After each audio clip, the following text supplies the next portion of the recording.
fait pour autant de trucs sur un petit bateau.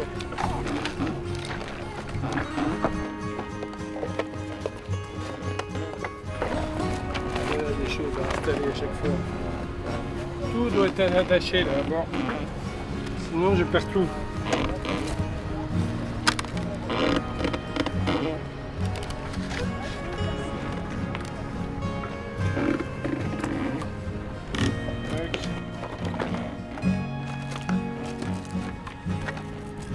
Là, je viens de terminer donc un océan. C'est quand même dans la tête, c'est quand même beaucoup. Il en reste 2 à accomplir, un peu plus de 2/3 du parcours à faire. Donc c'est vrai que déjà ça fait une belle satisfaction et j'ai réussi à amener mon bateau quasiment en parfait état jusqu'ici. Et puis voilà, après je me rends compte que les escales sont quand même aussi très chargées, à part celle de la Martinique.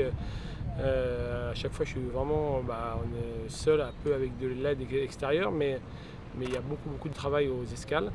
Donc c'est vrai que du coup quand j'avais imaginé le projet avec des navigations et du temps de repos aux escales, là c'est plus vraiment le cas. Même parfois j'ai l'impression de partir plus fatigué sur les départs que sur les arrivées.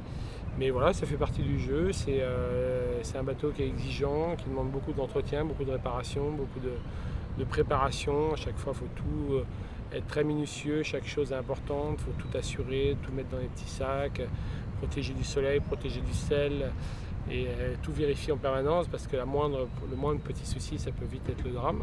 Mais je sens que j'améliore un petit peu ma façon de me protéger contre le soleil, ma façon d'appréhender un peu les grains, la façon dont je progresse petit à petit et voilà, j'apprends tous les jours, c'est ça qui est bien.